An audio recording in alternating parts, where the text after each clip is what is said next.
So we're going to come first of all into Adho Mukha VIrasana, Adho Mukha Svanasana. So we're going to start out Adho Mukha VIrasana. Have a look at the inset and do the alternative if this is difficult because of knee problems. Then we're going to come up into Adho Mukha Svanasana, dog head down. So we're going to get the lift, we're going to get the movement back, we're going to extend back, we're going to come back into Adho Mukha VIrasana, stretch forwards, release down. Okay, let's give it a go. So Adho Mukha VIrasana to start with, toes together, heels apart, sitting back on your heels, abdomen back to the spine, extend forwards, release the head down. So get this length and extension through the front of the body. Keep the arms nice and active, so don't let the wrists or the elbows drop to the floor. Let the breath flow, fine inhalation, fine exhalation. Now come up onto your hands and knees. Middle finger forwards, fingers nicely spread, pressing down into the knuckles. Move the abdomen towards the spine, tuck your toes under, having your feet hip width apart, and lift up. So to start with, lift as high as you can.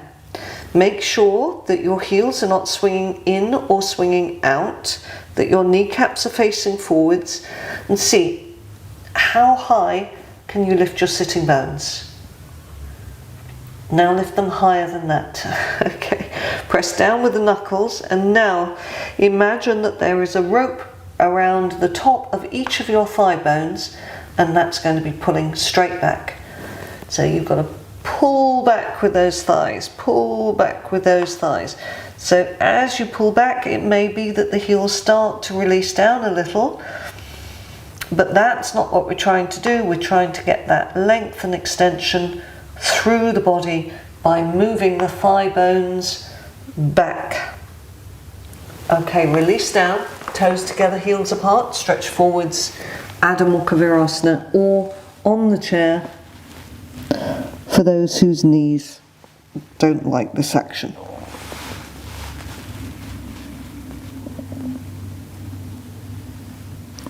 Take a few breaths in Adho Mukha VIrasana. Get that length and extension through the spine, and slowly coming up. So we're going to come into Vrikshasana, tree pose. I am acutely aware that for many people balance is a problem. You have a little go, but you have a wall near to you. So we're going to take the right leg up and stretch up with the hands. Those of you whose foot slips, like, you can have a belt, you can use a tea towel or something for this. That's also absolutely fine, and we stretch up. So first of all, we're starting out in Tadasana, focusing on the balance on 2 feet. So see if you can feel where the weight is coming on your feet. Are you stretching into the heels? Can you lift up through the chest? So roll your shoulders back and down. If you need to have a wall, then have a wall behind you, or turn your right leg out. Get this rotation in the top of the thigh, and then bring the right heel up as high as it will go into the opposite groin. So it comes to the inner thigh. The center of your foot comes down the inner seam of your trousers, or where that inseam would be if you're wearing shorts. So press the thigh into the foot as well as the foot into the thigh. Take the arms out, rotate them, and take them up. So again, a helpful tip when you're trying to balance is to look at a point on the floor about 8 feet, a couple of meters away from you, and releasing the arms, releasing the foot. And the other side now, so get this rotation and lift the foot up. So yes, the foot presses into that inner thigh, but the inner thigh has to press into the foot, and the outer hip has got to move into to give you that stability in that outer hip, using the belt or holding onto the foot if you're slipping. Stretching the arms out, rotating and taking them up. So let that knee release down, the bent leg knee. Releasing the arms and releasing the leg. Good. Standing Tadasana, mountain pose. Lift your chest, roll your shoulders back and down and breathe. Okay, so we're going to come for Trikonasana. I'm just going to show quickly. Turning the feet, triangle pose. So I'll go through that in a little more detail as we go. So from your Tadasana, feel that spreading of the toes, feel the weight evenly on each of the feet. Bring your hands to the center, step or jump wide. So in this intermediate action, again, feel the evenness in the feet. The feet are both facing in the same direction. We've just got the legs a little bit wider now, but has the balance altered? Press into the outer foot bones, lift your inner ankles. We're going to turn now to the right. So lift up onto the heel of your left foot, pivot in 15 degrees. Turn the whole of your right leg and foot out to 90 degrees. Check your alignment, heel to instep. Is this front leg rotating sufficiently? If not, turn it some more. Then start to observe, where is the weight? Where is the weight on your feet? Where have you shifted your weight of your torso? So we're still trying to keep the weight back into this back leg. It tends to shift to the front leg, but we have to keep it back. So with that awareness, keeping the weight into the back leg, come into your pose. Keep the rotation on the front leg, don't lose that rotational action. Breathe, fine inhalation, fine exhalation, stretching into the top arm. Keep pressing into the back leg, outer foot. Come up, turn the feet to face forwards, and we're going to the other side. So turn the feet, pressing into the outer foot bone, stretching into the fingers, breathing into the chest, and again feel, where is your balance? Where is your weight? Have you lost the weight out of this back leg? If so, see, can you move your torso so that you can get some weighted action into the outer edge of that back foot. Extend, lengthen, and come into the pose. Keep the breath fine. Keep breathing through the nasal passages. Lift the kneecaps. Make sure the outer edge of the back foot is pressing firmly into the floor. And now, coming up out of the action, turn your feet and step or jump the feet back into Tadasana. Just let the breath steady and settle in your Tadasana. Alright, we're going to come into Parsvakonasana now. I'm just going to show how we're going to work in this. We're going to go to the right again, and we're just taking the arm onto the thigh here. Top arm is coming over, but again we're working on this evenness in the balance, not taking all the weight into the front leg. So from here, Tadasana, tailbone long, chest lifted, weight evenly balanced, soften your knees and take the feet a little bit wider than for your Trikonasana now. So with the feet a little bit wider, have you lost the action in the outer foot bones? Press down into those outer foot bones, lift your frontal pelvic bones up and weight your tailbone to the floor. Turning to the right, left foot in slightly, whole of the right leg and foot out completely. So get this turning, get this rotation. What has happened to your weight? So see if you can get the weighted action here into the outer edge of that back foot. So keep that weighted action into the outer edge of that back foot as you bend, and we're taking the arm down. But as we take the arm down, it's not a heavy action because we are weighting down into this back leg. So you should be able to lift the arm, place it, lift it, place it, lift it, place it, and rotate. So this arm is pushing the knee back, but you're not kind of putting lots of weight through it because your legs are taking the weight. And then take the top arm up and over. If there's shoulder problems, keep the arm up there or down onto your back hip. Breathe. Come up.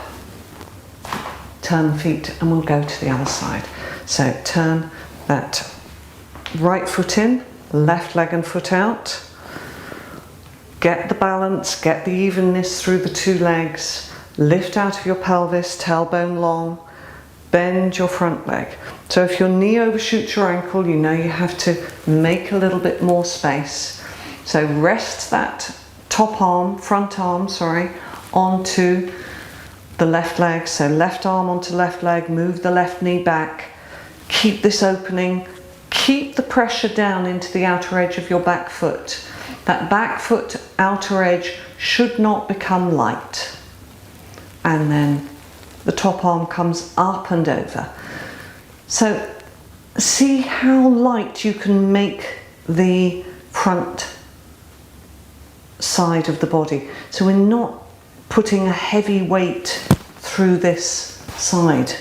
You know, it's your legs that are taking the action, not letting the weight all drop onto your body.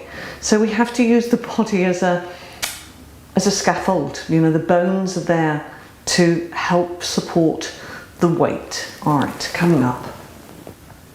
Turn the feet and step or jump the feet back into the center.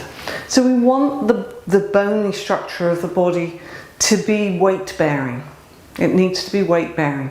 The joints themselves shouldn't be the major areas of weight bearing. So let the breath recover, steady and settle.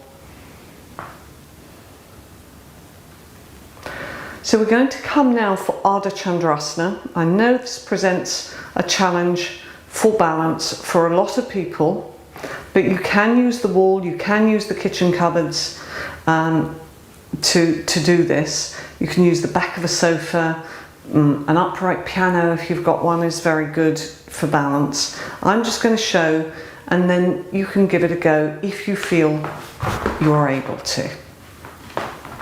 So we come from Trikonasana. Top hand comes down, weight is back, this front leg is turning. Then we bend, we extend, and we lift up.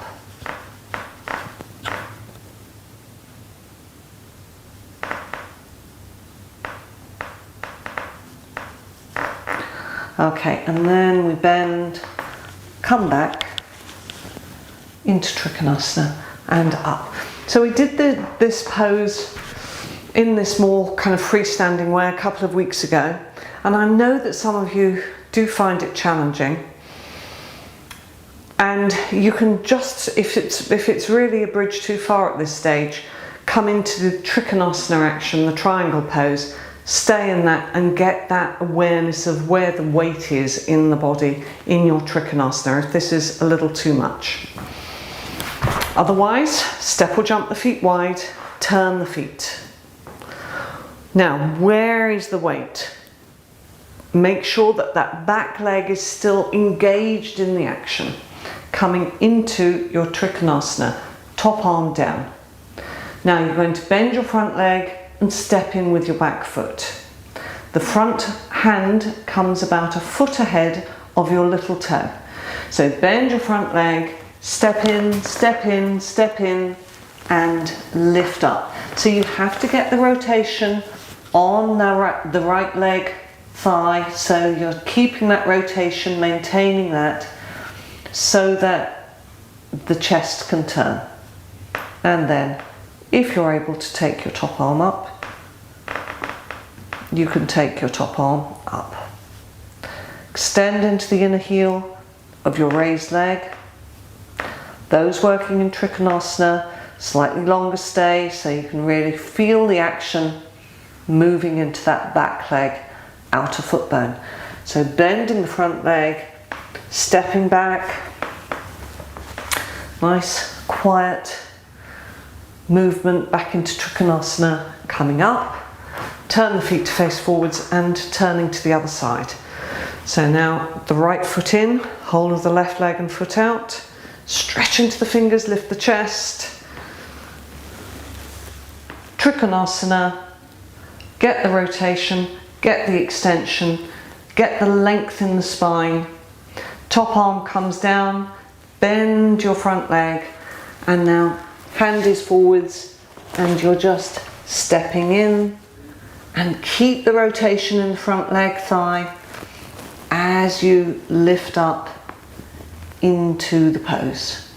Extend into the inner heel of your raised leg and then take your top arm up. Those working in Trikonasana, again, has the outer edge of your back foot become light? If it has, press it down. Observe the balance, observe the weight distribution. And now those in Ardha Chandrasana, half moon pose, step back into your Trikonasana, come up, turn the feet to face forwards and step or jump the feet back into Tadasana. So just recover, observe the weight where it is on your feet. We're not actually coming into it in Shavasana today. We're going to come into a cross-legged action onto the bolster. Now, you can do a standard Shavasana with straight legs, it's not a problem. You can support the back of the head with a blanket.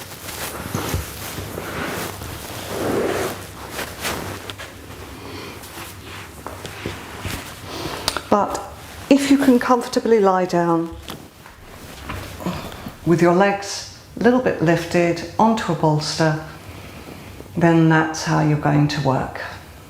And it may be that you need something under your head, a blanket or a foam pad, just so that the throat can remain soft. Those who find this uncomfortable, the legs can stretch out either in your standard Shavasana or with the bolster underneath the backs of the legs. So come into your cross legs position, release down, turn the palms to face towards the ceiling, let the abdomen soften and release to the floor.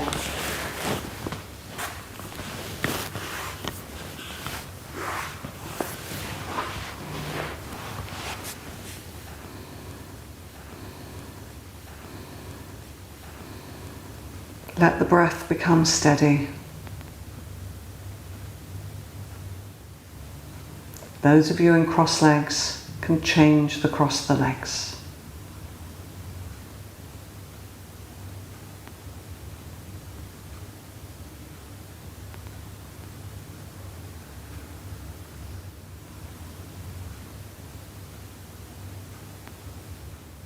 Fine inhalation, fine exhalation through the nostrils.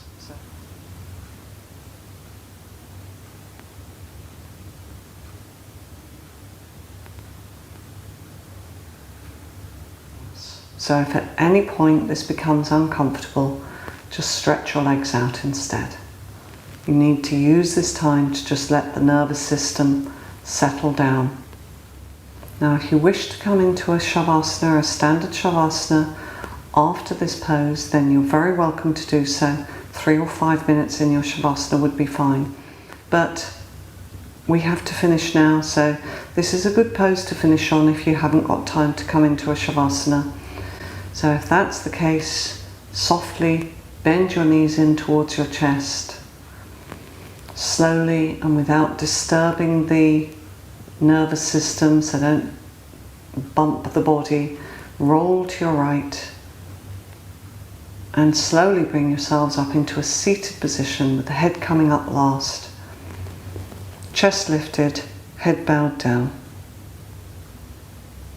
Let the breath flow, and now lift your head and gently lift your eyelids. Alright, well done. So thank you for joining me today, and I look forward to seeing you again next time. Namaste.